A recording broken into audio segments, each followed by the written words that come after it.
नमस्कार दोस्तों, competition fighter पर आपका एक बार पुनः स्वागत है। इंग्लिश की ग्रामर की सीरीज में हम लोग मॉडल ऑक्सिलरी वर्ब देख रहे हैं।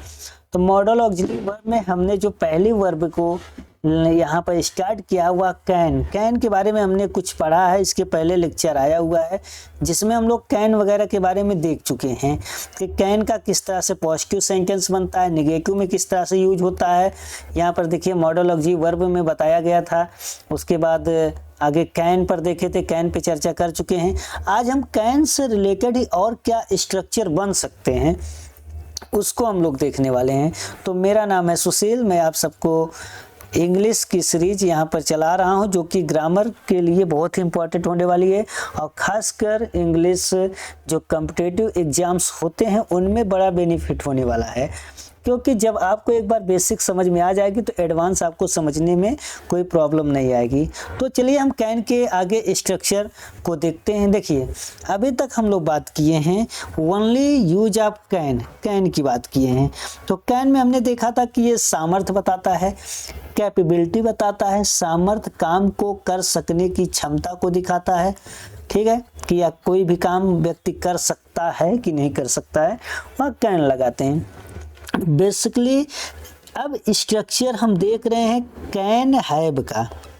देखिए कैन हैव जब भी लगेगा, जब भी किसी वर्ब के साथ ये हैव आ जाती है ना, तो यहाँ पर वर्ब का थर्ड फॉर्म नेसेसरी हो जाता है। वर्ब का थर्ड फॉर्म बहुत जरूरी हो जाता है। तो ये एक कैन का स्ट्रक्चर है, शायद आपको देखने को ना मिला हो तो, लेकिन यहाँ पर जानिए कि ये स्ट्रक्चर होता है। ये पहले बहुत इसका प्रचलन था, अभी धीरे धीरे इस तरह के स्ट्रक्चर का यूज कम हो गया है। लेकिन हमको ये समझ के रखना है कि कैन हो, कुड हो, मस्ट हो, शुड हो, जब भी हैव लगेगा तब यहाँ पर वर्ब का थर्ड फॉर्म लगना ही लगना है। देखिए इसका बेसिकली मतलब क्या होता है, जैसे मैंने कहा कि तुम घर जा सकते हो, तुम घर जा सकते हो। देखिए यही है सिंपल सा बात, तुम घर जा सकते हो। इसको देखिए, एक तो ये है कि तुम घर जा सकते हो, ठीक है, मतलब तुम घर जाओगे। तो you can go to house करेंगे कि तुम घर जा सकते हो। लेकिन यहाँ पर क्या है, अगर मैं कैन हैव लगा के इस सेंटेंस को यूज करता हूँ, जैसे सबसे पहले सब्जेक्ट है यू, घर जाने का काम कौन करेगा, तुम करेगा, तो तुम क्या होगा, सब्जेक्ट होगा, तो सब्जेक्ट यू। अब यू के तुरंत बाद हम लोग लगाएंगे can have, you can have. अब जा सकते हो वर्ब है हमारा जाना, तो गो वेंट गॉन, इसका थर्ड फॉर्म जो हो जाएगा गॉन। देखो गो फर्स्ट फॉर्म होता है, वेंट सेकेंड फॉर्म होता है और गॉन जो होता है थर्ड फॉर्म होता है। तो you can have gone to house, तो इसका भी मतलब वही है, तुम घर जा सकते हो। लेकिन तुम घर जाओगे कि नहीं जाओगे ये कंफर्म नहीं है, ठीक है। जैसे तुम घर जा सकते हो यहाँ पर, लेकिन क्या करोगे, तुम घर जाओगे नहीं। जा सकते हो लेकिन जाओगे नहीं, इसका मतलब ये है। जब मैंने बोला तुम घर जा सकते हो तो यहाँ पर क्या है कि तुम जाओगे भी नहीं जाओगे भी, ये तुम्हारे ऊपर है। लेकिन जब मैंने बोला यू कैन हैव, जब मैंने कैन हैव लगा के इसी स्ट्रक्चर को बना दिया, तो मैं वहाँ बेसिकली इस भाव को दिखाने के लिए बताता हूँ कि तुम घर जा सकते हो लेकिन जाओगे नहीं। तो ये निगेटिव कहीं ना कहीं सेंस आ जाता है, लेकिन जाओगे नहीं। जैसे मैं यह कहानी पढ़ सकता हूँ, मैं यह कहानी पढ़ सकता हूँ। जब मैं बोल रहा हूँ कि मैं यह कहानी पढ़ सकता हूँ, तो देखिए इसके तो दो तरीके से हम सेंड कर सकते हैं। एक तो केवल कैन के बेस पर करते हैं, कहानी पढ़ने का काम जो करेगा वह करता होगा, काम को करने वाला करता होता है, तो कहानी पढ़ने का मैं करूँगा या मैं नहीं करूँगा, जो भी होगा तो मैं सब्जेक्ट हो जाएगा। सकता हूँ ये एक कैन का प्रयोग है, स्ट्रॉन्ग पॉसिबिलिटी दिखाता है, सामर्थ्य दिखाता है। आई कैन पढ़ना, पढ़ना वर्ब है तो मैं यहाँ लगाऊंगा रीड, आई कैन रीड, मैं पढ़ सकता हूँ। उसके बाद जैसे ही वर्ब लगता है तो ऑब्जेक्ट की बारी आती है। ऑब्जेक्ट में दो होता है, एक किसको पढ़ सकता हूँ, किसको पे कोई प्राणी आएगा, एक क्या पढ़ सकता हूँ, तो क्या पर कोई वस्तु आएगा, तो क्या में आया यह कहानी, यह कहानी, तो यह का हो जाएगा दिस और कहानी का हो जाएगा स्टोरी। तो देखिए स्टोरी क्या है, नाउन है, ये कहानी का नाम है, कहानी एक नाम है कि, तो स्टोरी नाउन है, और नाउन के साथ जो लगता है उसको डिफाइन करने के लिए लगता है, उसमें कुछ ऐड ऑन करने के लिए लगता है, कोई और जानकारी देने के लिए लगता है कि कहानी, यह कहानी। तो ये जो दिस हुआ ये एडजेक्टिव हुआ, और ये जो एडजेक्टिव ये संकेत कर रहा है, इशारा कर रहा है कि यह कहानी, तो इसे हम डिमॉन्स्ट्रेटिव एडजेक्टिव कहते हैं। यहाँ पे बेसिकली इसका मतलब है कि I can read this story, जब मैं केवल कैन से बना रहा हूँ तो सिर्फ इतनी बात कह रहा हूँ कि मैं यह कहानी पढ़ सकता हूँ, लेकिन पढ़ूंगा कि नहीं पढ़ूंगा दिस इज सस्पेंस। लेकिन जब मैं इसी को कैन हैव से करूँगा, आई कैन हैव, उसके बाद रीड का थर्ड फॉर्म स्पेलिंग यही होता है, पर रेड पढ़ते हैं। I can have read this story, तो दिस स्टोरी मैंने लगाया, ये थर्ड फॉर्म है, रीड का था, रीड रेड रेड होता है, दिस स्टोरी यह मैंने लगाया। अब इसका मतलब है मैं ये कहानी पढ़ सकता हूँ, लेकिन मैं इसे पढ़ूंगा नहीं। यहाँ पर निगेटिव तुरंत अर्थ आ जाता है, तो ये आउटडेटेड स्ट्रक्चर है। आउटडेटेड स्ट्रक्चर का मतलब ये हुआ कि ऐसा स्ट्रक्चर जिसका लैंग्वेज में अब यूज कम हो गया है। ये पुराने समय में इसका ज़्यादा यूज होता था, अभी इसका प्रचलन लगभग धीरे धीरे इसका बहुत प्रचलन कम हो चुका है। तो बस याद रखिए, जैसे हम कह दिया वे इस मैदान में, वे इस मैदान में क्रिकेट खेल सकते हैं, क्रिकेट खेल सकते हैं। देखिए सेंटेंस में लिखा, तो क्रिकेट खेलने का काम कौन करेंगे, वे, तो वे क्रिकेट खेलने का काम करेंगे, तो ये सब्जेक्ट हो जाएगा जो काम करेगा, दे। खेल सकते हैं, कैन का यूज है, they can play, play means हुआ खेल सकते हैं, खेलना। क्या खेल सकते हैं, किसको पर, वह तो प्राणी आता है तो है नहीं, क्या खेल सकते हैं, क्रिकेट, तो क्रिकेट ऑब्जेक्ट हो गया। उसके बाद इस मैदान में, तो ये जो में है इसकी अंग्रेजी पहले लिखी जाएगी, फिर इस मैदान का हो जाएगा this field, in this field, इस मैदान में। तो यहाँ केवल मैंने कैन से जब यूज किया तो इसका मतलब है वे इस मैदान में क्रिकेट खेल सकते हैं, लेकिन खेलेंगे कि नहीं खेलेंगे ये कंफर्म नहीं है। लेकिन जब मैं यहाँ बोलूँगा they can have a play, play का थर्ड फॉर्म लग जाएगा, जैसे ही हैव लगाया प्ले का थर्ड फॉर्म लगेगा, they can have played cricket, played cricket in this field, वे इस मैदान में क्रिकेट खेल सकते हैं लेकिन खेलेंगे नहीं। यहाँ पर तुरंत इसका निगेटिव सेंटेंस हो गया, निगेटिव सेंस हो गया। एक तो ये है कि कैन हैव का स्ट्रक्चर होता है जिसमें वर्ब का थर्ड फॉर्म लगेगा, ये इरर में या करेक्शन में पूछेगा, कैन के साथ हैव लगा देगा और प्ले लगा देगा, तो हमको बेसिकली समझना रहेगा कि प्ले नहीं लगेगा बल्कि प्लेड लगेगा, वर्ब का थर्ड फॉर्म होगा। और क्या स्ट्रक्चर होगा, और क्या इसके स्ट्रक्चर हो सकते हैं। एक स्ट्रक्चर कैन का ये होता है कांट, यानी कैन नॉट, कैन नॉट का शॉर्ट फॉर्म है कांट, कांट हेल्प। अब प्लस कोई ना कोई नाउन रहेगा या जीरंड के फॉर्म में नाउन रहेगा, ठीक है, जीरेंडियल फॉर्म में नाउन रहेगा, ठीक है, जीरेंडियल नाउन होगा। अब देखिए इसका मतलब क्या है, कांट हेल्प। कांट हेल्प का मतलब है मैं, जैसे मैं कहा मैं खाना खाए बिना रह नहीं पाता, रह नहीं पाता, ठीक है, तो मैं खाना खाए बिना रह नहीं पाता। तो अब देखिए ये रह नहीं पाता का जो सेंस भाव आता है वह यहाँ आए बिना रह नहीं पाता। तुम कहानी पढ़े बिना रह नहीं पाते। वह सोए बिना नहीं रह पाता।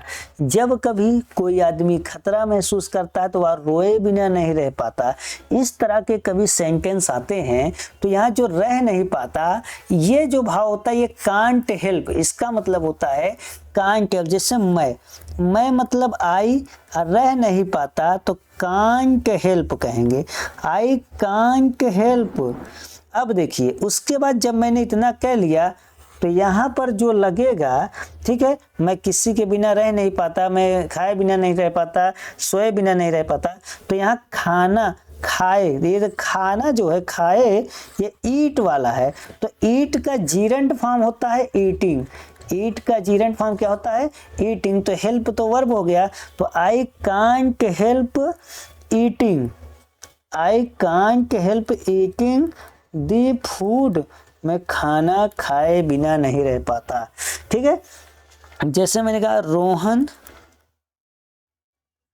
सोए बिना नहीं रह पाता, सोए बिना नहीं रह पाता, नहीं रह पाता। तो अब देखिए रोहन, तो सब्जेक्ट यहाँ पर रोहन है, तो मैं सबसे पहले लिखूंगा रोहन। अब उसके बाद बिना नहीं रह पाता, तो ये कांट हेल्प का स्ट्रक्चर है, कांट हेल्प का स्ट्रक्चर है। अब किसके बिना? सोए बिना, तो सोना, सोना क्या होता है? स्लीप होता है, तो स्लीप का जीरंट फॉर्म में आईएनजी हो जाता है, स्लीपिंग, तो ये क्या हो जाएगा? Sleeping. I can't help sleeping, मैं सोए बिना नहीं रह पाता। यू कांट हेल्प स्लीपिंग, तुम सोए बिना नहीं रह पाते। Rohan can't help sleeping, Rohan सोए बिना नहीं रह पाता है। जैसे मोहन गीत गाए बिना नहीं रह पाता, नहीं रह पाता या नहीं रह पाता है। तो देखिए सब्जेक्ट क्या है? मोहन। सब्जेक्ट क्या है? मोहन, क्योंकि मोहन गीत गाए बिना नहीं रह पाता, तो भाई सब्जेक्ट मोहन है, काम को करने वाला, तो हम यहाँ पर सबसे पहले लिखेंगे मोहन। उसके बाद जिसके बिना नहीं रह पाता उसके लिए होता है कांट हेल्प, यानी कैन नॉट हेल्प हो जाता है। और गाए बिना वर्ब जो आएगा वो जीरंडियर फॉर्म, कुल मिला के इसके बाद नाउन होता है, तो ये जो गाना होता है सिंग, तो हो जाएगा सिंगिंग, सिंगिंग सॉन्ग, गीत गाए बिना, सिंगिंग सॉन्ग, सॉन्ग गीत हो गया। ठीक है, जैसे कोई सेंटेंस अगर बड़ा से लेते हैं, जैसे जब कोई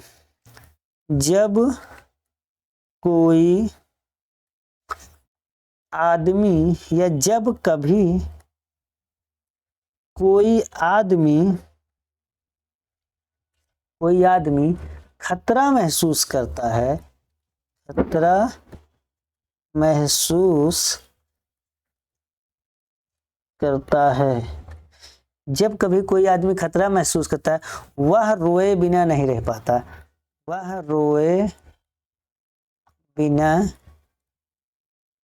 नहीं रह पाता।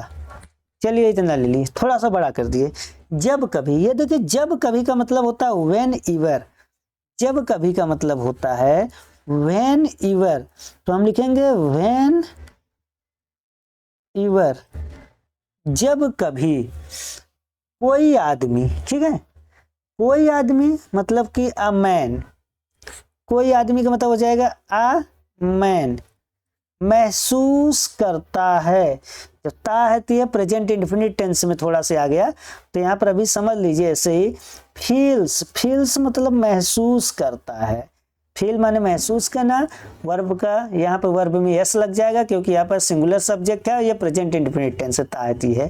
तो a man feels, when ever a man feels, क्या फील्स करता है? जब कोई आदमी क्या फील्स करता है? डेंजर, क्या?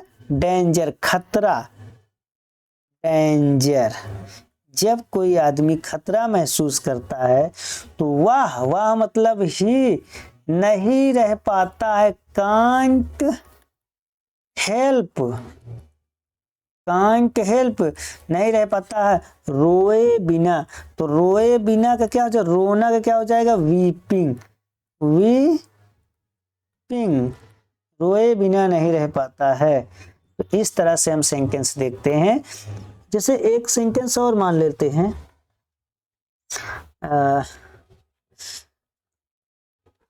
जब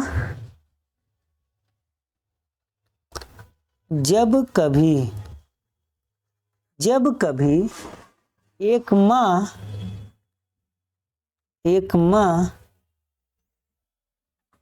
अपने बच्चे को, जब कभी एक माँ अपने बच्चे को उदास देखती है, वह